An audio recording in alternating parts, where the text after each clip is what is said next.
My YouTube channel. तो आज मैं आ गई हूँ फिर से एक नए केक के डिज़ाइन के साथ। और आज वाला केक डिज़ाइन आप सबको बहुत ही ज़्यादा पसंद आएगा, क्योंकि जितने भी होम बेकर्स नए हैं उन सब के लिए ये बहुत ही इजी और बहुत ही ज़्यादा एकदम अच्छा वाला केक है, जैसे मैं बोलूँगी अगर तो आज वाला जो केक है हम 4.5 केजी का बना रहे हैं, यानी कि 4.5 किलो का आज हम केक बना रहे हैं, जो अच्छी खासी टॉल हाइट में बनाएंगे। केक से रिलेटेड जो मेजरमेंट है वो सारी मैं आपको डिस्क्रिप्शन में दे दूँगी, आप वहाँ से जाके चेकआउट कर लीजिएगा। और यहाँ पे ना ये 10 इंच का ही हमने केक टिन यूज़ किया था, जिसमें हमने 3 बार करके अच्छे से केक को, यानी कि 3 स्पॉन्जेस हमने बना लिए थे अलग अलग करके। एक ही कंटेनर में बनाए थे, लेकिन 3 बार करके हमने सेम साइज़ के कंटेनर पे इसे बना लिया था। और इसे अच्छे से हम कट करेंगे, जैसे हम डिमोल्ड करते हैं ठंडा होने के बाद वैसे ही। और इसमें आज हम पाइनएप्पल फ्लेवर, वनीला केक और साथ में चॉकलेट वाला केक भी बनाएंगे। तो इस तरीके से सारे स्पॉन्जेस को अच्छे से हम कट कर लेंगे। बाकी जो भी, जैसे मैंने कहा कि मेजरमेंट है वो सारी मैं आपको डिस्क्रिप्शन में दे दूँगी। ये मुझे 4.5 केजी का केक बनाना था, लेकिन अगर आप इस सेम केक को बनाते हो तो आप 2 केजी में भी बना सकते हो, 3 केजी में भी बना सकते हो, कोई भी जितने मर्जी शेप एंड साइज़ में आप इसे बना सकते हो। बट इतना इजी केक है, लेकिन इसकी डेकोरेशन को हमें अच्छे से, सारी चीज़ों को अच्छे से डेकोरेट करना है, तभी हमारा केक जो है देखने में बहुत ही ज़्यादा अच्छा लगेगा। तो मुझे क्लाइंट ने कुछ एक आधी रेफरेंस पिक्चर्स दी थी, और उन्होंने मुझे कहा था कि हमें फॉन्डेंट वर्क बिल्कुल भी नहीं चाहिए, लेकिन हमें कैसल थीम पे ये वाला केक चाहिए और बेबी बॉय के लिए चाहिए। कुछ उन्होंने मुझे रेफरेंस पिक्चर्स दी थी। रेफरेंस पिक्चर्स में से यानी कि 4-5 उन्होंने मुझे रेफरेंस पिक्चर्स दी थी, जिनमें से थोड़ा थोड़ा डिज़ाइन हमने देख के, तो थोड़ा मतलब जितने 4-5 उन्होंने मुझे पिक्चर्स दी थी ना डिज़ाइन की, सब में से थोड़ा थोड़ा डिज़ाइन देखकर मैंने ये केक डिज़ाइन बनाया है। तो उन्होंने मुझे कहा था आप स्टिकर के साथ करना है तो स्टिकर के साथ करना, केक को डेकोरेट क्रीम के साथ या जो भी चीज़ों के साथ, टॉयज़ के साथ, जैसा भी आपको ठीक लगता है, बट मेक श्योर कि फॉन्डेंट वर्क ना हो। और क्लाइंट को फॉन्डेंट वर्क बिल्कुल भी नहीं चाहिए था। और ये जो क्लाइंट है, ये इन्होंने फ़र्स्ट टाइम मुझे केक का ऑर्डर दिया था। मतलब जितने भी अभी बच्चों की बर्थडे पार्टीज़ में गए हैं मेरे केक्स, सब में से ये ऑलरेडी इनवाइटेड थी सब में। तो इन्होंने मेरे केक्स देखे हैं, टेस्ट किए हैं सारी चीज़ें, तो इनका मन था, तो इन्होंने मुझे केक का ऑर्डर दिया। और इन्होंने मुझे कहा था फॉन्डेंट वर्क नहीं, क्योंकि फॉन्डेंट वर्क वेस्टेज हो जाता है एंड प्राइस कॉस्टिंग ज़्यादा रहती है। मैं चाहती हूँ कि केक की लुक अच्छी लगे, अट्रैक्टिव लगे, और खाने में तो केक हमेशा अच्छा ही होता है आपका, और केक जो है मेरा पूरा यूज़ हो खाने में। तो ये सारी चीज़ें थी उनके अपने हिसाब से, तो उसके हिसाब से हम सारी चीज़ें करेंगे। और यहाँ पे जो भी डिज़ाइनिंग हमने की है वो मैं आगे आपको बता दूँगी किस तरीके से मैंने की है, ताकि आप सब भी आराम से कर सकते हो। 1 बाय 1 जैसे हम लेयरिंग करते हैं ना, हम वैसे ही करेंगे। यहाँ पे जो पहली लेयर हमने करी है क्रीम लगा के, इसके ऊपर हमने पाइनएप्पल क्रश जो आता है माला कंपनी का, वो लगाया है। और यहाँ पे जो ये सेकेंड लेयर हमने रख दी है ना, इसके ऊपर जस्ट सिर्फ हम लोग क्रीम लगाएंगे, क्योंकि जो स्पॉन्जेस हमने बेक किए थे ना, उसमें हमने वेनिला एसेंस डाल दिया था। तो इसके ऊपर सिर्फ क्रीम लगाऊंगी, और फिर सेकेंड जो थर्ड लेयर है ना उसे रख दूँगी। यानी कि एक लेयर को हम पाइनएप्पल क्रश के साथ करेंगे, एक को हम सिंपल लेयर करेंगे, फिर पाइनएप्पल क्रश, फिर सिंपल लेयर।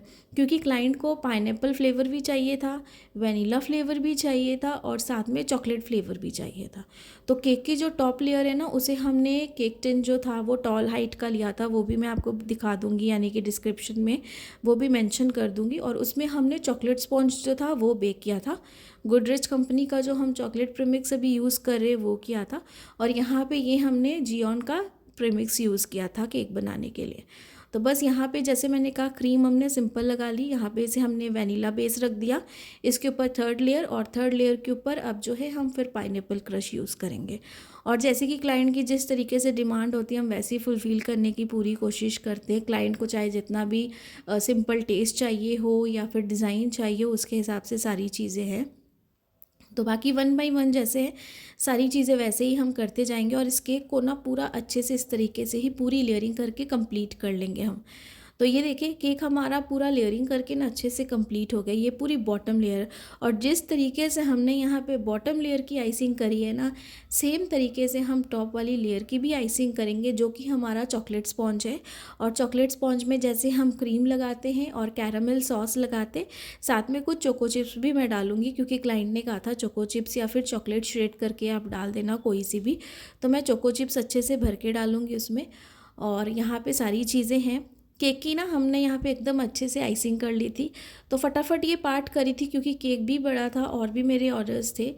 तो यहाँ पे ना केक को मैं किस तरीके से स्टक करती हूँ, बॉटम लेयर को टॉप लेयर के ऊपर भी इस तरीके से जो है सारी चीज़ें मैंने ऑलरेडी भी आप सबको दिखाई है। जो भी मेरे बड़े केक्स के ऑर्डर्स है आप उनमें भी जाके देखोगे, आपको ईजिली समझ में आ जाएंगे। और यहाँ पे ना जहाँ से मैं बेकरी के आइटम्स लेती हूँ ना, वहीं से ये सारे मुझे प्रिंट कर देते काफ़ी अच्छे से, क्योंकि उनकी जो क्वालिटी होती है ना प्रिंटिंग की काफ़ी ज़्यादा अच्छी होती है। तो मैंने ना यहाँ पे अच्छे से ये वाले जितने भी कैसल थीम के डिज़ाइंस थे ना सारे नेट से निकाल लिए थे और उन्हें सेंड कर दिया था, और मैंने कहा दिया था कि आप जो है इसे निकाल के रखना, नेक्स्ट डे आके मैं ले लूँगी। तो यहाँ पे इसे मैंने पूरा फुल A4 साइज़ में अच्छे से एकदम जितना A4 साइज़ का पेपर होता है ना उसी में मैंने निकलवा लिए थे। ये भी प्रिंट निकल आ लिया था और ऊपर का जो प्रिंट है वो भी मैंने 5 इंच में निकलवा लिया था। साइड में ये मैंने कुछ पिलर्स थे जो पेपर के ही हैं, यानी कि अच्छे वाले ग्लॉसी पेपर्स के इस तरीके से ऊपर की कोन है और ये पिलर से जो बने हुए थे, इनका भी अच्छे से निकल जाता है प्रिंट। ये भी मैंने निकाल लिया और इस तरीके से इन्हें भी पूरे फुल साइज़ पे A4 साइज़ का जो पेपर आता है हमारे पास उसी पे पूरे मैंने निकाल लिए थे। ऐसे 6 मैंने निकाले थे ताकि साइड्स पे हम लगा सकें और ये पिलर का डिज़ाइन हम बना सके केक पे, क्योंकि क्लाइंट को ये पिलर डिज़ाइन भी चाहिए था और साथ में कोई फॉन्डेंट वर्क कुछ नहीं चाहिए था। उन्होंने मुझे बिल्कुल मना कर दिया था और केक उन्हें अट्रैक्टिव चाहिए था। और अगर ये गर्लिश केक होता तो इसे मैं पिंक में करती कस्टमाइज़, बट ये बॉय का कलर था तो इसे मुझे ब्लू में कस्टमाइज़ करना पड़ा। और ये गिरे ना, वैसे तो ये गिरेगा नहीं क्योंकि क्रीम के साथ हमें फिक्सिंग है पूरे केक की, तो इसलिए हमने क्या किया ना साइड्स पे इस पे थोड़ा सा हमने ये जो वुडन स्टिक है ये लगा दी और केक पे इस तरीके से लगा दिया ताकि जब हम लेके जाए ना केक को तो केक ख़राब ना हो। और ये जो केक था आधे घंटे तक पूरा ट्रैवल करने वाला था, क्योंकि जो डिस्टेंस था वो 30 मिनट्स का, 30 मिनट्स से थोड़ा ऊपर ही डिस्टेंस था, तो इसलिए इस केक को हमें वहाँ पे देना था। तो वेन्यू पे खुद जाके ही मुझे देना था, तो मैंने यहाँ पे कुछ अरेंजमेंट की और कुछ जो है वो मैं वहाँ पे जाके वेन्यू पे जाके करूँगी। और मेरे पास ये कुछ टॉयज़ थे जो टॉयज़ मुझे लगाने थे और ये पिक्चर में भी थे, जो क्लाइंट ने मुझे पिक्चर दिखाई थी ना उस पे भी सेम यही वाले डिज़ाइंस थे कार्टून्स के। तो ये वाले टॉयज़ मेरे पास ऐसे मैं रख लेती हूँ हमेशा अपने पास, जब भी कभी मार्केट में आते कि कभी ज़रूरत पड़ेगी, तो मेरे पास थे भी तो मैंने इसे यूज़ भी कर लिया। अगर नहीं होते तो जो मेरे पास अवेलेबल थे मैं वही लगाती, या फिर मैं फिर से मार्केट में जाती देखती अगर मुझे मिल जाते तो मैं वही यूज़ करती, अदरवाइज़ जो मेरे पास है मैं वही वाली यूज़ कर लेती। तो इन्हें भी मैं लगा दूंगी। और कुछ जो डेकोरेशन है सेम ये पिलर्स के साथ डेकोरेशन है जो मैं वेन्यू पे जाके करूँगी डेकोरेशन। और यहाँ पे इस केक पे सिर्फ ये पिलर्स के साथ ही इतनी अच्छी डेकोरेशन हुई थी, सिंपल सोबर तरीके से हमें करनी थी। क्लाइंट को बहुत ही ज़्यादा मतलब हौच पौच वाला केक नहीं चाहिए था, सिंपल लुकिंग में चाहिए था। तो वेन्यू पे जाके हमने बाकी सेटअप किया यहाँ पे इस तरीके से, तो बाकी पिलर्स यहाँ पे लगा दिए बैक साइड पे, कुछ हमने टॉप पे लगा दिया और ये केक हमारा पूरा कंप्लीट हो गया जैसा क्लाइंट को चाहिए था। सिंपल में ये केक इतना अच्छा लगा, मैंने इसे फ़र्स्ट टाइम मतलब बिना फॉन्डेंट के फ़र्स्ट टाइम इसे इस तरीके से बनाया। मैंने ऑलरेडी 2 और कैसल थीम पे केक बनाए हैं जो मैंने शेयर किए हैं अपने यूट्यूब वीडियो पे, अगर आप देखोगे तो आपको ज़रूर समझ में आएंगे, जिसमें मेहनत बहुत है, डिटेलिंग बहुत है। और साथ में ये जो केक है मैंने पेपर वर्क पे कैसल थीम का पहली बार बनाया, बॉय थीम पे। पहले के जो कैसल थीम वाले केक बनाए वो मैंने बनाए गर्ल थीम पे, और ये मैंने फ़र्स्ट टाइम बॉय थीम पे बनाया है।